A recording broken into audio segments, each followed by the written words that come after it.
Alam nyo na hindi accredited si Mila, hindi siya from creative. Kayo ang from creative eh. Nagpagamit kayo sa kanya. Paano ba kayo naloko? Kasi nag-post po to si Mayet sa TikTok na may interview po sa Dubai. Nakapaskil doon sa my guard na nakalagay doon ang lahat na job order ko na no job order sa Dubai. Sa TikTok, ilang bisis ko na kayo pinababa, miniting ko kayo, bawal, pero tuloy pa rin ang ano nyo. Grabe yung pangako niya sa amin. Una, May makakaalis kami. Wala kayong karapatang magkaltas, ibalik nyo lahat kung anong nakuha ninyo. Bakit ba ikaw ang nandito? Nasaan ba yung mama mo na si Miss Mila? Sa creative. Hindi, pero kasi ang punto dito, siya yung nirereklamo eh. Hindi ba siya harap sa amin o sa mga taong to? Ang sa amin lang man, pera yung gusto namin kukunin. Kasi nag-a-apply kami ng panibago. Pero bakit kailangan nyo pang kaltasan yung mga pera namin? Yung mama mo hindi ba haharap sa akin? Wala akong hustisya? Hindi tayo mapunta dito kung binabalik yung pera namin. Kasi buruin yung mama mo, sobra-sobra. Magandang hapon po. Kami pong aplikante ng Creative Artist Placement Services Agency po na nag-a-apply papuntang Dubai bilang cleaner na hindi po napaalis nila almost a year na po. Nakita namin na nag-post sa TikTok yung recruitment agency nila, tapos sabi daw may interview noong April 3. And then, nung in-interview kami ni Ma'am Milani Rosero, ang mga pangako nila sa amin, una-una, nung nakapasa kami sa interview is mabilisang process. Kaya nagbayad kami agad-agad. Tapos ngayon, ang naging problema naming malala ngayon na sinabi nila na makakaalis kami hanggang nalaman namin na mga piki yung binibigay sa amin, hanggang kaghanap kami ng mga impormasyon, nalaman namin na si Mela pala is tie-up lang ng creative agency. So, ang naging problema namin ngayon, pag pumunta kami sa main creative, ang may-ari talaga ng agency na yan, sinasabi na hindi daw nila kilala si Mela. Sa akin lang po sana na maibalik niya yung pera namin kasi lalo na ako, grabe yung paghugot ko. Ilang buwan na, years na po akong nagtambay dito na wala talaga akong naibigay sa anak ko kasi dahil dyan sa pera ko na hindi ko makukuha kasi umaasa ako makaalis. Karating ko lang nung 2023, nung June, galing po akong kulungan. Deport din po ako. Nung nakuha ko yung pera, sinakripisyo ko doon sa agency na yan para lang makaalis ako agad pero ito nangyari, hindi scam lang din pa rin eh. Umpisahan natin, no? Paano ba kayo naloko? Kasi nag-post po to si Mayet sa TikTok na may interview po sa Dubai. Kaya nagpa-interview kami. Nung tapos ng interview, hiningian na kami ng ng pang-down ng tag 15,000 daw para daw mabilis ang proseso. Pero lahat ng interview nito, saan nangyari? Sa agency po. Anong pangalan mo na nung unang nagpakilala sa inyo na may trabaho? Si Melanie po. Melanie. Melanie po. Melanie lang po yung parang kilala sa amin. Ang pakilala, Melanie Lau. Si Melanie ay isang... Siya po yung may-ari ng creative. Magkano ang kinuhang pera sa inyo? Mga 42,000. Hindi kasali yung mga medical, pagbayad sa PIDOS. Kasi nakapag-PIDOS din kami talaga eh. So mukha talagang legit kung may mga Oo, ganyan kasi na pinas-search po namin at saka may pinakita din silang job order na pinaskill nila sa agency. Yung agency ba, mukha lang kwarto na parang ginawang, o totoong may nakapaskill, na creative? O may nakapaskill po na creative po talaga at saka parang kwarto lang po siya na dalawa. Sina talaga. Oo. Diyan kayo tinipon-tipon. Yung sa group shot, hindi po yan dyan kasi daw sa baba yun. Pero yan po yung opisina. Anong floor kayo in-interview? Sa fourth floor. Okay, so anong trabaho sa Dubai? Cleaner po yung in-applyan namin. Okay. Pinakitaan din kayo ng job order? Yes po. Physical na papel? O Nung pinapirma kami ng job or offer, pinapirma kami ng mga staff niya. And then, pinapirma din kami ng job, yung kontrata, at saka pinapirma kami ng pang-MOL daw yon yung sa anak niya. Ang grabe yung pangako niya sa amin. Una, May makakaalis kami. Nag-extend na naman ng June. Nag-extend na naman ng July. Nung araw nagpag-Google Meet siya.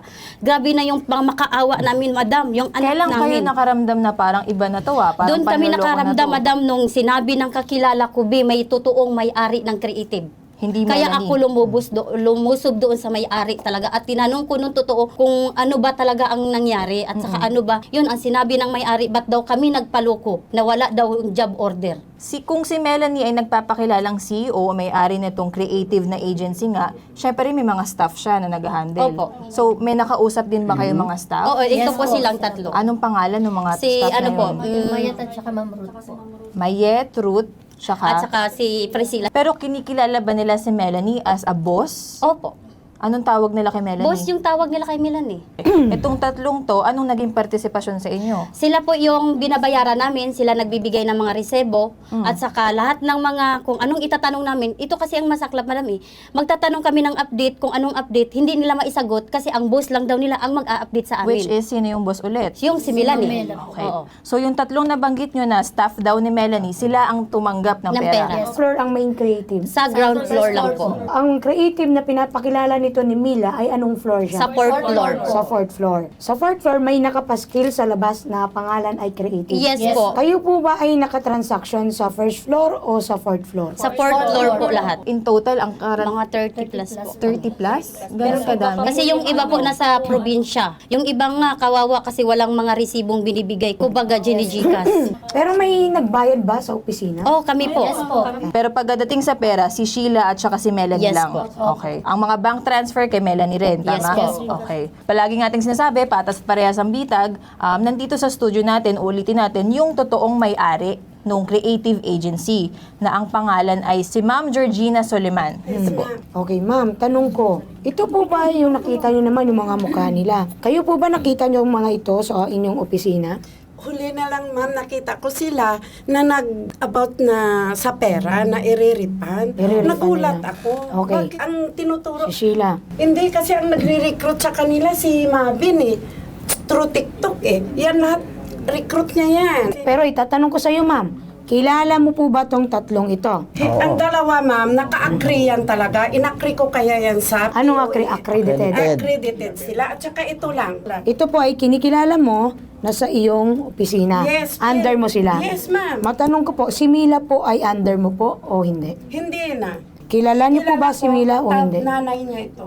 Kaibigan niyo po ba siya o hindi? Kaibigan, pero hindi ko alam yung galaw nila doon. Yung transaction. Transaction. Ito ma'am, itong isa, kilala Ay, po ba hindi siya? yan, ma'am.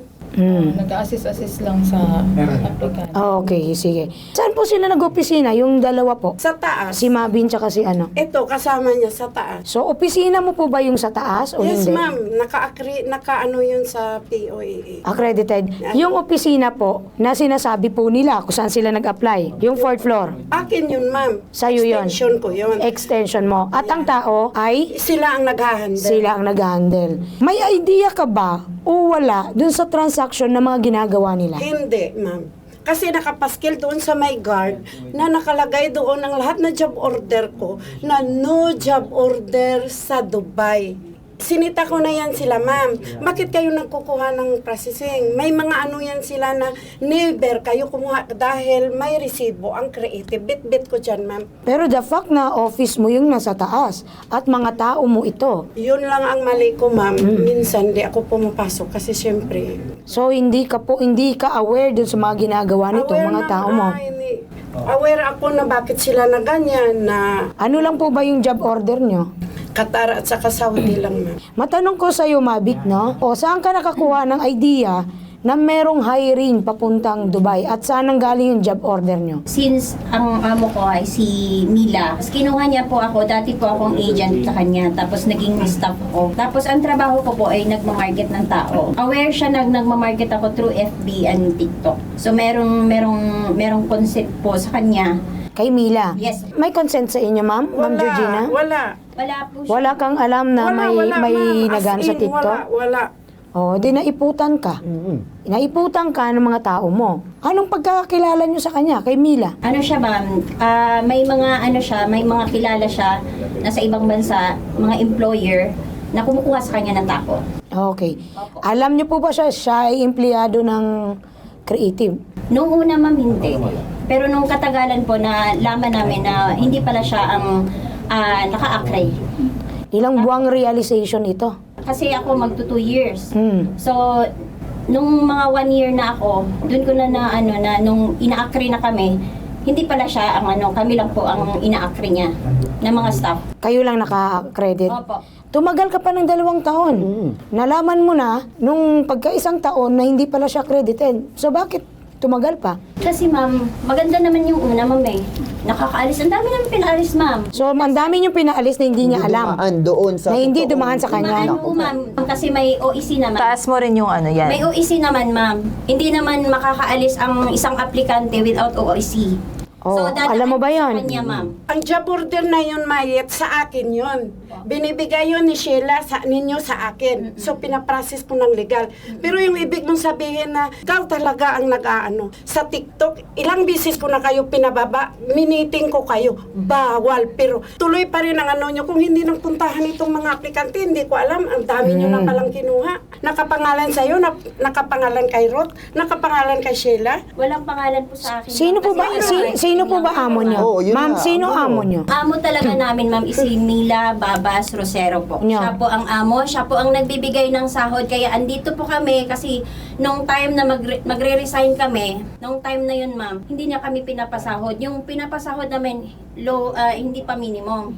Yung So, ngayon, problema nga natin, inaunti-unti- hindi nga accredited si Mila eh. Oo. Oo, Oo, ma'am. alam nyo na hindi accredited si Mila, hindi siya from creative. Kayo ang from creative eh.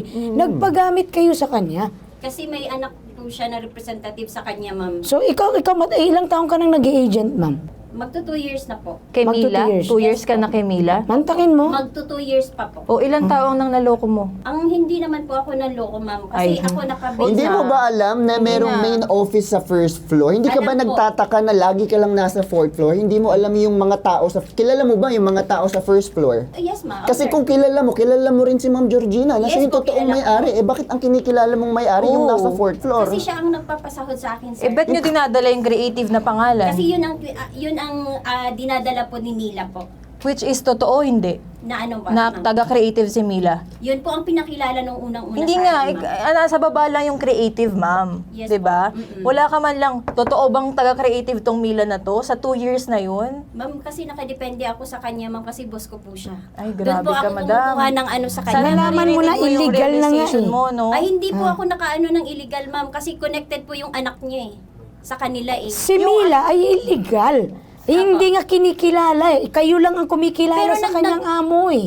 Ma'am, nakikipag-usap sila eh. May mga transaction din po sila. Sino eh. ang nakikipag-usap? Si Ma'am Mela at saka si Ma'am Georgina po. Oh, Ayun, nakikipag-usap sagutin mo, pa rin, Ma'am sagutin mo. Georgina. Anong transaction ko? Tanong ko sa'yo. Dito ako nagde-depend Kaya kasi nga siya po. naka-agree. Huwag kang Kaya nga po, ganyan. yung may mga pictures nga po kami na nakaano kami. Di picture, invite ko kayo doon kakain. Ano ba ang problema? Yun lang. Oo nga. Kasi tao mo sila. Oo, Oo, syempre. yung mga empleyado mo sila. Okay, ito naman, ano naman partisipasyon mo? Ay, ako po yung pag nag-utos si ma'am na i-receive ko Sinong yung ma'am? Pera. Ma'am Mila. Oh, Ma'am Mila na naman. Oh, anong I-receive ko utos ni yung Mila pera. sa'yo? So, akong gagawa po ng invoice. Kasi hodang illegal o hindi legal yung ginagawa nyo, susundin mo kasi boss mo si Mila. Okay? Nare-realize nyo ba yung mga mali? Ayaw kasi namin dito na parang kahit na may pag-amin na obviously, sobrang obvious na nung ginagawa nyo. Huwag nyo nang salungatin. 'Di ba? Mali eh. Kayo ay dawit, kayo ay front, kayo dapat talaga, kayo yung managot. Ang nililigtas nyo si Mila eh. Wala na, parang brainwash na kayo nung Mila na yan. Anak po ako ni Mila Rosero. Ang work ko po sa Creative is secretary ni Ma'am Georgina. Yun po yung job description sa akin na binigay. And regarding dun sa mga nagre-reklamong aplikante mo. These phases, yung iba may complain na sa DMW and may mga na-refund na din kami. Aside from that, meron ding endorsement for adjudication bureau. Nasa akin po yung papers ng in-minutes from DMW. Tapos, regarding po dun sa mother ko, kung sino siya, I want to protect the agency. Yung sinasabi po ni Lendy na tie-up, hindi po kami tie-up. Kumbaga, nagpa-provide po kami ng mga job orders kay Madam Georgina going to Qatar. The problem is yung Dubai. We also waited na lumabas po sa Polo yung job order ng Dubai. However, the service agreement is the compliance. Hindi po ma-provide ni SNAD Building Services yung employer po na pupuntahan po sana nila. Kaya po kami nagtagal. Yun po yung naging problem. And ang naging mali din po namin is nagkuha kami ng pera sa kanila na rest assured naman po na nire-refund po namin sa kanila. And also na ina-assure namin sa kanila na matatapos na din within this month, October. Pero yung nakikita kong mali dito, kahit pa kasi ano yung dahilan mo, hiniram mo temporarily yung pera, mali po yun eh. Opo, Saka unang-una, ano ba talaga yung personality ng mother mo? Kasi dito ang issue, nagpapakilalang may-ari. Ikaw bilang anak, anong pagkakaalam mo sa nanay mo? Siya ba yung may-ari o ano? O anong masasabi niyo po doon na ganun yung kumbaga po, pinipresenta ng nanay mo? Kumbaga po is business partner sige. sila ni Madam. Ganun po yung lumalabas na ano. Nagpo-provide kami ng job orders from Qatar and supposedly Dubai po kay Madam. Ma'am Georgina, ha, ayun ang sinabi nung anak ni Mila. Business partner daw po kayo ni Mila. Ano po ba ang totoo? Kasi kanina, Ang hindi... job Ay, hindi. Ayan. ang job order sa Qatar, akin yun. Okay? Nagbibigay lang si Sheila ng applicant. Si Sheila at si Mila po. Nanay niya hindi Ayun ko nga po. alam sa kanilang dalawa kung ano Pero yung- kilala basta niyo yung mother niya po. Oh, siyempre naman. Mother niya. Kaso nagkaroon ng problema yung application niyo, kumbaga yung sa Dubai, hindi pa na nako-comply, kumbaga. Kaya nagka-problema. Business partner niyo raw po, Ma'am Georgina. No. O magkatabi po kayo, huwag kayong mag-aaway ha. Ang sabi ng anak, business partner niyo raw po sila. No. Siya, sekretary ko siya. Okay? Eh bakit niya po sinabi na business partner raw po kayo? Ganun po yung lumalabas kasi may mga proofs din po kami ng payment din naman kay Madam regarding sa mga rental and OEC, mga ganyan po. I want to protect the agency kasi alam namin minsan may mga restrictions talaga when it comes to pagbibigay ng mga job order sa agency. So, ayun po yung description ko lang na pinakamalapit na kami, nakikipag-partner kami kay Madam na magbigay kami ng job Ayun, order. sinasabi na ulit, business Bakit partner, nagbigay tie ng, up. Yun ang medyo malabo sa amin. Sir, huwag naman ganun, Sheila. Bakit sabihin mo business partner tayo? Bakit? May ka ba sa license? Huwag naman ganun. Hindi ko naman din po sinasabi. May ko sa license. Andito tayo sa harapan ni Sir Ben sa Bitag.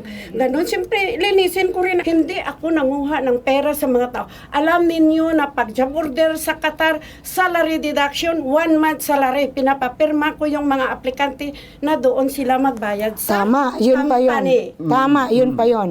Sa ngayon, sinasabi na no placement fee. Yes, ma'am. Tama, papaalisin nyo yung mga aplikante papunta kung saang bansa. Number 2, dapat may job order. Yes. Ready job order.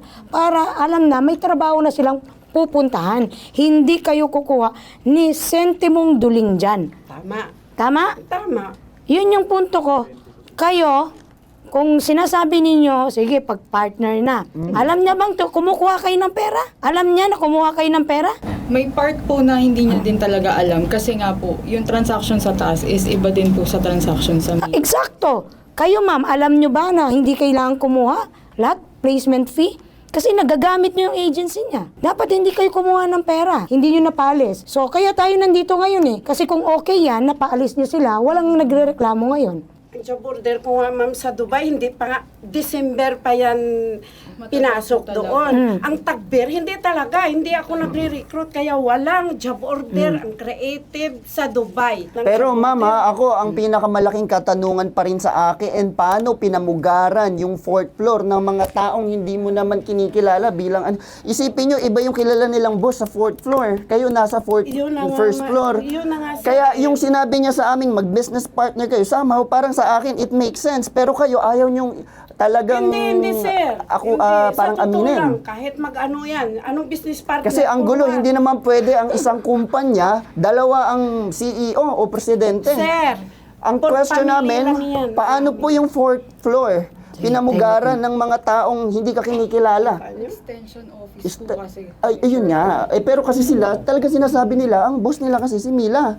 Kasi So kami I don't din po- know na kung ano yung totoo dito. Basa mo. As their tumatayong manager, kami din po nagpapasahod kasi sa kanila. Kaila Mavin and Ruth. Kayo ang tumatayo nagpapasahod Yes, o ang po. kumpanya? Under Personal na creative sahod. po. O, Under tinan mo. creative. Oh, under creative, which means pagmamayari ni Miss Georgina. Sino ba talaga ang boss dito? Sino ba ang mahiwagang boss dito? Si Madam po talaga. O si Madam. Eh bakit nga itong tatlo ang kinikilala nila si mama mo? Extension office po kasi kami, sir. So, kami din talaga ang nag-hire sa kanila and kami din po ang responsible for their salary. So, hindi lang tie-up to, kundi extension office yung nandun sa taas. yes. Oh, hindi mo alam, may sarili silang protocol Oo, doon. may sarili silang mundo Yun sa ang 4th mali. floor. Siguro para mabigyan natin ng solusyon yung problemang ito. Nasa kabilang linya ngayon si Undersecretary Bernard Olalia, Undersecretary for Licensing and Adjudication. Magandang umaga po sa inyo, Yusek Olalia. Ano po ang magagawa ng DMW dito, Yusek, para ma-address yung ganitong klase ng problema? Pinakamaganda po, sir, no? Kasi hindi po natin alam ang mga facts. Hindi ko po pinakamainam po, i-endorse niyo po sa aking opisina dito sa DMW at ako po ang kakausap at mag-a-assign po ako ng isang hearing officer para po mabigyan ng kalinawan at mabigyan po ng hustisya kung ang yung mga OFWs po naman natin na nais magtrabaho ay nalo po. Ano po ba dapat yung mga tamang hakbang? Kunyari, ikaw isang aplikante at gusto mo magtrabaho sa ibang bansa. Ano po yung mga kailangan yung alamin? May mga tinatawag po kaming mga regulasyon, no? Yung proper documentation, yung mga red flags, yung mga halimbawa kung paano maiwasan ng illegal recruitment. Amin pong yung ipinapaliwanag sa lahat po ng OFWs po natin. Ano? Ang pinakamainam po, kung ito ay agency hire, dapat po lisensyado yung ahensya. Tama. At kung kausap naman nila yung ahensya, dapat po i-check nila sa database namin kung yung taong kausap nila ay rehistradong may-ari, rehistradong empleyado ng nasabing kumpanya o ahensya. No? Nakalagay po sa database natin kung sino yung kanilang mga officers at sino yung liaison officer nila na pwede pong kumausap lamang sa mga OFW. Pati po address, yung kanilang contact number, nandoon din po sa aming database. At ang isang agency, dapat meron silang accredited employer at yung accredited employer nila may registered job order na naka-register din dito sa ating database sa DMW. Ang tanong ko po, di ba sa ngayon po, lagi pong inaano ng DMW na no placement fee? Opo. Opo. Sa nangyari po kasi, nangolekta na po sila, wala pang job order. Nako, bawal po yun. Ayun na nga. Hindi po tayo pumapayag na mangongolekta ng isang placement fee, maging sila man ay tinatawag nating domestic worker or professional or skill pag po wala pang job order. Tama po. Yung when it comes naman po doon sa mga agent, di ba po kumukuha pa po ito ng mga permit din po sa DMW? Lahat po ng nais lumahok at makipag-deploy ng OFW, kinakailangan pong may lisensya sa DMW po. Yusek, paano po kung ang isang agent na walang lisensya, hindi accredited, nakapagpadala o nakapagpadala ng ibang tao sa ibang bansa? Meron po ba tayong specific na sa DMW pag sa mga ganong cases? Ang lahat ng empleyado ng isang licensed agency ay dapat nakareport at nakarehistro sa DMW. Hindi po tayo papayag na ang kanilang kawani ay empleyado ay hindi nakareport. May violation po yun kapag ginawa nila yon na kumuha sila ng isang empleyado na hindi nakarehistro o nakareport sa aming database. Opo. Last na, Yusek, if the respondent offered na ibalik na lang ang pera, i-refund na lang ang pera, nawawala po ba yung liability o yung nila doon, responsibilidad, criminal liability? Yun po ang itatanong ko sana, Yusek. Kasi para ang sabi ng mga agent dito, ongoing sila sa pagre-refund. Generally, hindi po dapat nawala yun kasi magkaiba po yung criminal liability doon sa administrative liability at saka sa civil liability. Tama. No, pagka criminal liability pinag-uusapan, hindi po waivable ang accountability ng isang naka-violate ng isang batas. Opo. Salamat, Yusek. Sa specific na case na to, Yusek, talagang ibibigay po namin sa opisina nyo yung mga detalye as well as papapuntahin po namin lahat ng concerning parties kasi napakalawak po ng panlolokong ginawa. Ang dami pong involved na tao at meron din pong specific agency na nadamay or hindi namin alam kung nadamay ba talaga o kaisa rin sila dun sa reklamong nangyari. Salamat po, Yusek, sa paglilinaw na binigay nyo sa programa namin. Attorney Batas Mauricio, magandang umaga po sa inyo. Pare-pareho po may pananagutan. Yung pong nagsasabing siya talaga may-ari at saka yung nagsasabing nakikibusiness partner po sila. Ang payo po ng ipabitag mo ni Ben Tulfo, habulin ang lahat ng mga nasasangkot sa abuso. Yan, si Ben Tulfo. Kontra abuso. Lahat po, wala tayong palalampasin at yan ang utos ng Ginoong Ben Tulfo. Alam niyo po kung bakit? Sino magsasabi sa atin ngayon, sambayan ng Pilipino, Sir Din, Ma'am Kay, Ma'am Tonet, Yes kung po. sino sa kanilang dalawa ang nagsasabi ng katotohanan. Malalaman lang natin yan. Demandahin natin lahat yan. Illegal recruitment on a large scale. Matapos pong magpuntahan sa Department of Migrant Workers, DMW, ang mga naloko, 30 katao higit pa, tumumog din po sila sa Department of Justice sa Task Force on Illegal Recruitment. Yan po ang katotohanan. Yan ang dapat gagawin para yung investigasyon tumuloy na sa pagsasampa ng kasong large-scale swindling, large-scale illegal recruitment. Ayon po sa Presidential Decree 442 as amended, Labor Code of the Philippines, ang simpleng pagre-refer ng isang tao sa isang nagsasabing recruiter, nagiging illegal recruitment kung yung nagre-refer na tao ay walang lisensya at kahit may lisensya, hindi po napaalis, hindi po napapunta sa trabahong ipinangako nila. Yan ang kasalanan nitong dalawang naririto at dapat nilang panagutan yan. Sa tanong ni Ms. Kay Yusek Olalia, hindi po nawawala ang pananagot. Ang kriminal, magbayad man ng magbayad yung recruiter na yan at saka po yung kumpanya na sinasangkot dito. Ano po ang payo natin sa mga manggagawang naloko? Ituloy nyo ang kaso. Pabayaan yung makulong yung mga taong yan at nang sa ganon, mabigyan ng aral, mabigyan ng leksyon, hindi na nila gagawin sa hinaharap dahil nakakulong na po sila. Ginoong din.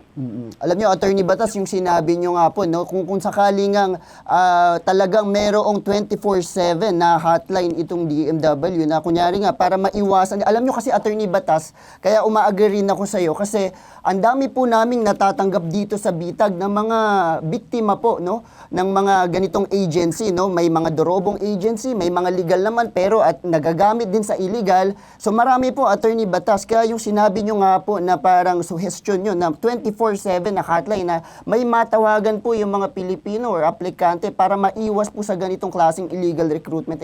I think malaking tulong po talaga yan. Parang nasa kabilang linya pa po ata si Yusek Bernard Olalia, no? Nakikinig pa ba? Oo. So, kung nakikinig po si Yusek Bernard Olalia, Yusek, yun lang po, kumbaga may suggestion lang naman po si Attorney Batas.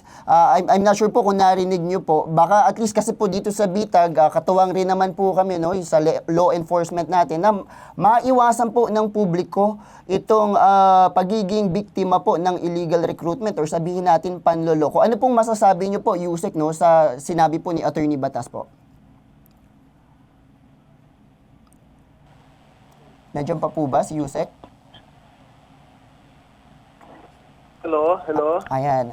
Yusek, hello po. Ano po yung katanungan? Attorney, sige, baka Attorney Batas, nakikinig na po si Attorney Yusek Bernard Olalia. Pwede pong pakiulit lang, sorry, Attorney. Magandang umaga po, Yusek Bernard Olalia. Good morning Maraming po. salamat sa pagpapaunlakan po.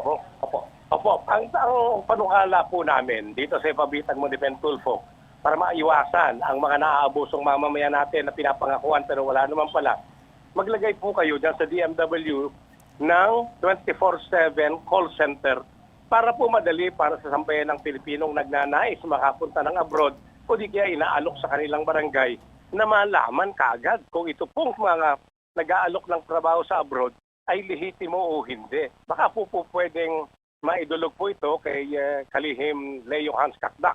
At nang sa ganon, matulungan po, magiging malaking tulong po ito para mabawasan o di kaya tuluyang mawala, Yusek Olalia, yung po mga ganitong panluloko sa ating mga kababayang wala namang nakikitang oportunidad kasi sa Pilipinas kaya nagpupunta sa ibang bansa. Yusek. Opo, meron po kaming 24/7 na hotline, yung 134 po namin. Ano? Meron po tayo noon at maliban po doon, nasa social platform po kami at pwede po kaming i-chat at magpadala ng mensahe 24/7 at may sasagot po sa kanila. Meron din po kaming email, nasa email din po tayo at meron po sasagot. So 24/7 po ang servisyo po ng DMW. Napakabuting gawain po pala yan. Baka naman po pwedeng paki-flash muna sa screen para nakikita ng ating mga kababayan.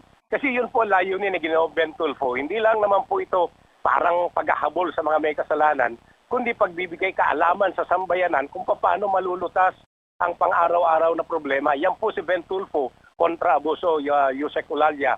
At ipinagpapasalamat ng sambayanan na narito ang isang Ben Tulfo, nakakaugnayan ng isang Bernard Olalia upang sa kaliwanagan ng mga issue. Maraming salamat po, Yusek. Salamat din po, sir. Salamat po.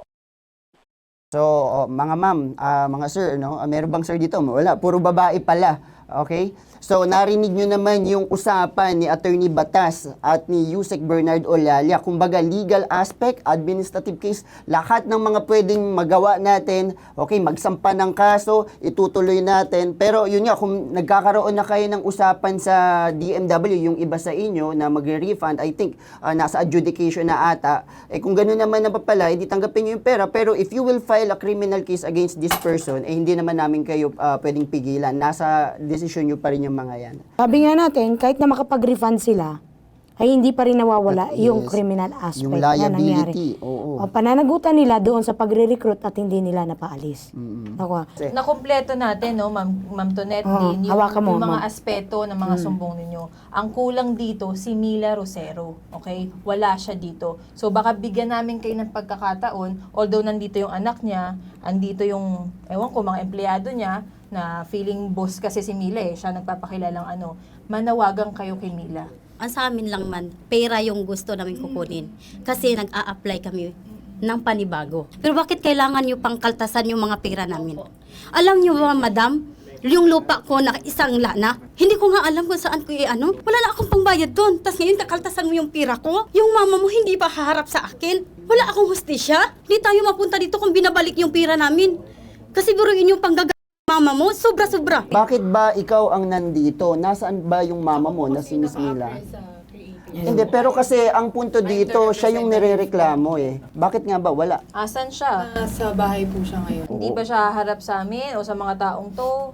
Paano natin maririnig yung totoong panig? Mas maganda sa kanya nagmumula yung kanyang magiging rason or dahilan. Bakit nangyari to? Ipapamit ko na lang din po sa kanila if ever. alam nyo kung bakit nandito lahat yan nakarating rito? Hindi nyo hinaharap, hindi nyo inaayos. Kung ano man ang pinaggastahan nyo ng pera, hindi nyo naman sila napaalis, ibalik nyo ng buo ang mga pera nila. Sana, pakiusap namin sa inyo, bukod sa matanggapang pera, ituloy niyo yung pagkakaso. Maawa kayo sa ibang OFW na lilipad sa ibang bansa na maloloko pa nila. Okay? Tutulong tama. kami. Hindi nasusupervise po yung nangyayari sa taas kaya nagkakaroon ng ganito. Tama, sir. Oo, so Mag-ano ka na dyan, ma? Mag-internal cleansing ka na dyan. Baka may mga... Huwag niyong bawasan ang mga pera nila, isoli niyo buo. Naintindihan? Wala kayong karapatang magkaltas, ibalik niyo lahat kung anong nakuha ninyo. Kasi pag siningil kayo niyan, ng mga pinag-utangan nila, yung mga tubo na yon, kayo magbayad. Kulang pa, di ba? Alright? So, ito po yung nag-iisang pambansang sumbungan, tulong at serbisyong may tatak. Tatak bitag, ilalaban ka, hindi ka iiwan. Ito po yung hashtag ipabitag mo.